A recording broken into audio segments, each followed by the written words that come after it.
चिड़िया, जंगल के सारे पक्षियों ने मेरी कैसी हालत कर रखी है। सारे पक्षी मेरी लकड़ियाँ तोड़ तोड़ कर ले जाते हैं।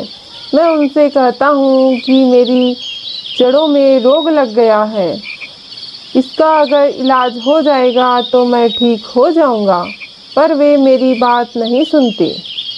अगर बारिश हो जाती तो मैं सुधर जाता, लेकिन अभी तो गर्मी का मौसम है, भला अभी बारिश कैसे होगी।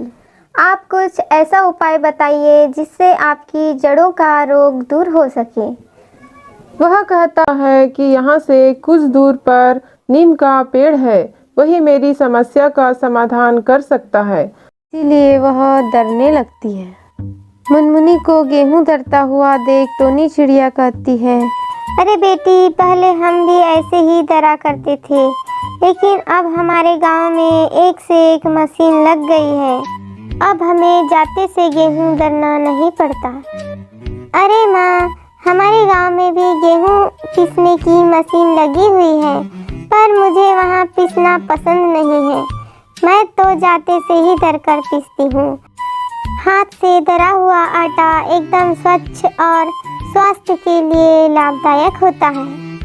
लो, अब बातों ही बातों में गेहूं पिसकर हो गया। मैं आपके लिए अब गर्मा गर्म समोसे बनाती हूँ।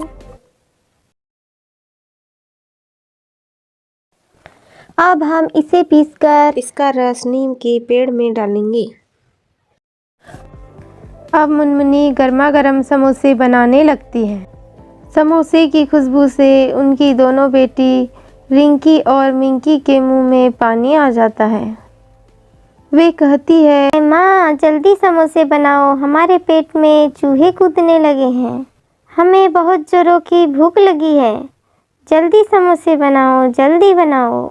मुनमुनी जल्दी से समोसा बना लेती है और अपनी दोनों बेटियों को खाने के लिए दे देती है।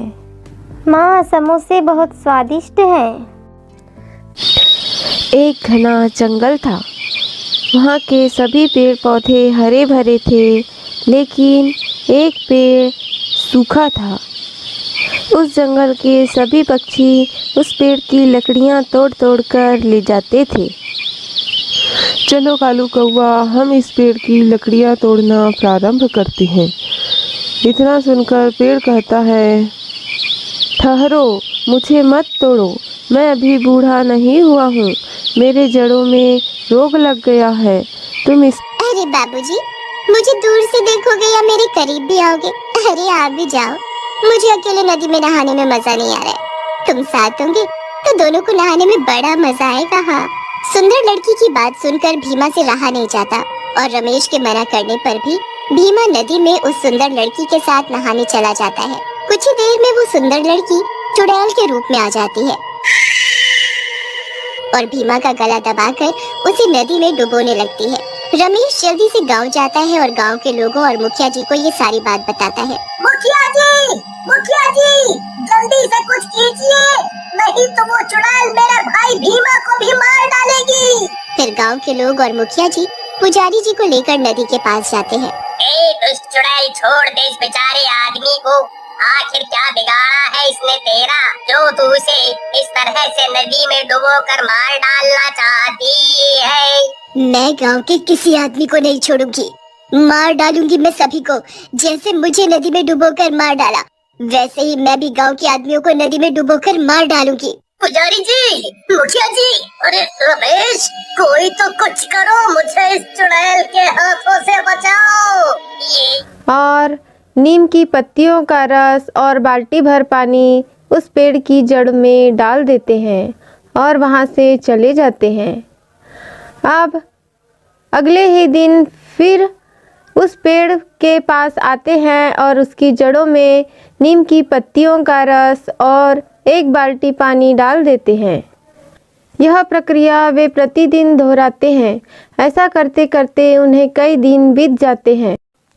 कुछ दिनों के बाद टीटी कबूतर और टोनी चिड़िया को देखकर पेड़ कहता है, तुम दोनों का बहुत बहुत धन्यवाद।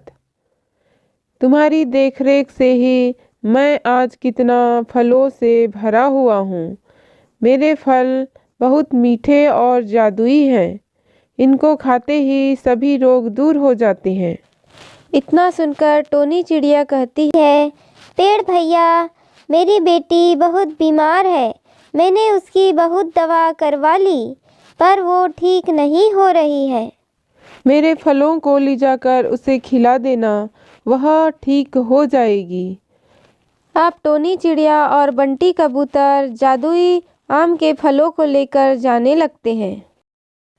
ये लो मुनमुनी, यह फल, तुम इसे खा लो।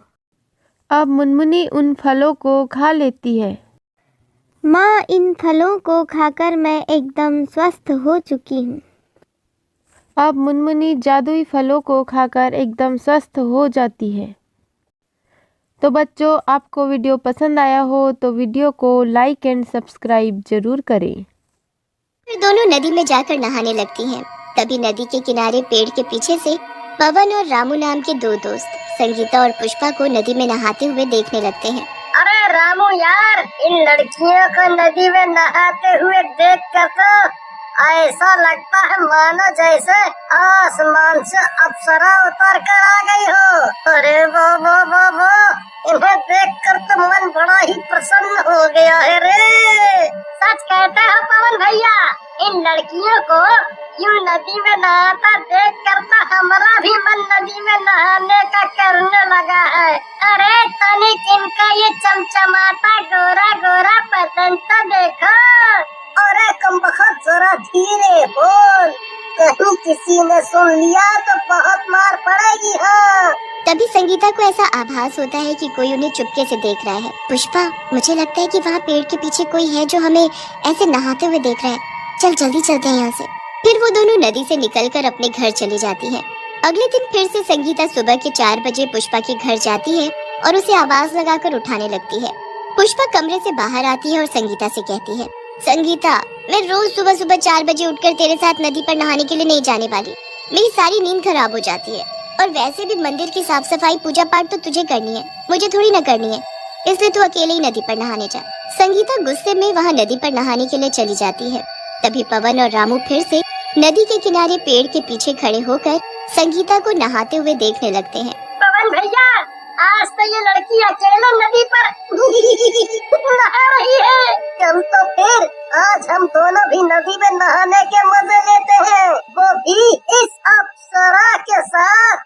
फिर दोनों हंसते हुए नदी में नहाने के लिए चले जाते हैं और संगीता को अकेला पाकर उसे छेड़ने लगते हैं। अरे तुम दोनों नदी में, तुम्हें पता नहीं है क्या कि सुबह सुबह नदी पर सिर्फ गांव की लड़कियां और औरतें स्नान करती हैं? तुम दोनों यहाँ से निकलो, नहीं तो तुम्हारे लिए अच्छा नहीं होगा। पवन और रामू पर संगीता की किसी बात का कोई असर नहीं होता है। तभी पवन संगीता का हाथ पकड़ लेता है और हंसते हुए उससे बोलता है, अरे मेरी रानी, इतना क्यों गुस्सा होती हो? अरे हमें भी तो तुम्हारे साथ नहाने के मजे लेने हैं, और वैसे भी हम दोनों तुम्हारे साथ नहाकर कुछ देर में यहाँ से चले जाएंगे। संगीता उन दोनों की हरकतों से बहुत डर जाती है और जोर जोर से चिल्लाने लगती है। तभी नदी के किनारे से पुष्पा संगीता को आवाज लगाती हुई आती है। पुष्पा को देखकर पवन और रामू की सिट्टी पिट्टी गुल हो जाती है। अब तुम दोनों की खैर नहीं। मैं और मेरी सहेली तुम दोनों की इस हरकत के बारे में सारे गांव वालों को बताएंगी, देख लेना। पवन हंसते हुए बोलता है, तुझे मैं जिंदा छोड़ूंगा तभी तो तू मेरी इस हरकत को पूरे गांव में बताएगी। ऐसा बोलकर पवन संगीता को नदी में डुबोकर मार डालता है और फिर वो दोनों वहाँ से भाग जाते हैं। कुछ देर में पुष्पा वहाँ आती है और नदी में संगीता की लाश। पेड़ की जड़ों में जान आ जाती है और पत्तियां निकलना प्रारंभ हो जाती है। धीरे धीरे उस पेड़ में आम के फल लग जाते हैं जो कि जादुई थे।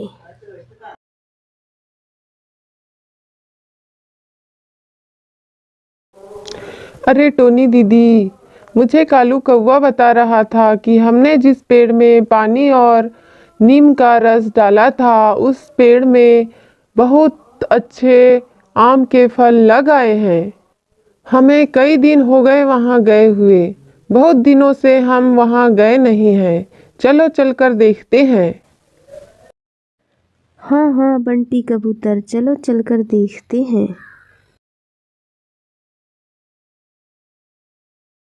बंटी कबूतर और टोनी चिड़िया को देखकर पेड़ कहता है, तुम दोनों का बहुत बहुत धन्यवाद। तुम्हारी देखरेख से ही मैं आज कितना फलों से भरा हुआ हूँ। मेरे फल बहुत मीठे और जादुई हैं। इनको खाते ही सभी रोग दूर हो जाते हैं। इतना सुनकर टोनी चिड़िया कहती है, पेड़ भैया, मेरी बेटी बहुत बीमार है। मैंने उसकी बहुत दवा करवा ली, पर वो ठीक नहीं हो रही है। मेरे फलों को ले जाकर उसे खिला देना, वह ठीक हो जाएगी। अब टोनी चिड़िया और बंटी कबूतर जादुई आम के फलों को लेकर जाने लगते हैं। ये लो मुनमुनी, यह फल, तुम इसे खा लो। अब मुनमुनी उन फलों को खा लेती है। माँ, इन फलों को खाकर मैं एकदम स्वस्थ हो चुकी हूँ। अब मुनमुनी जादुई फलों को खाकर एकदम स्वस्थ हो जाती है। तो बच्चों, आपको वीडियो पसंद आया हो तो वीडियो को लाइक एंड सब्सक्राइब जरूर करें।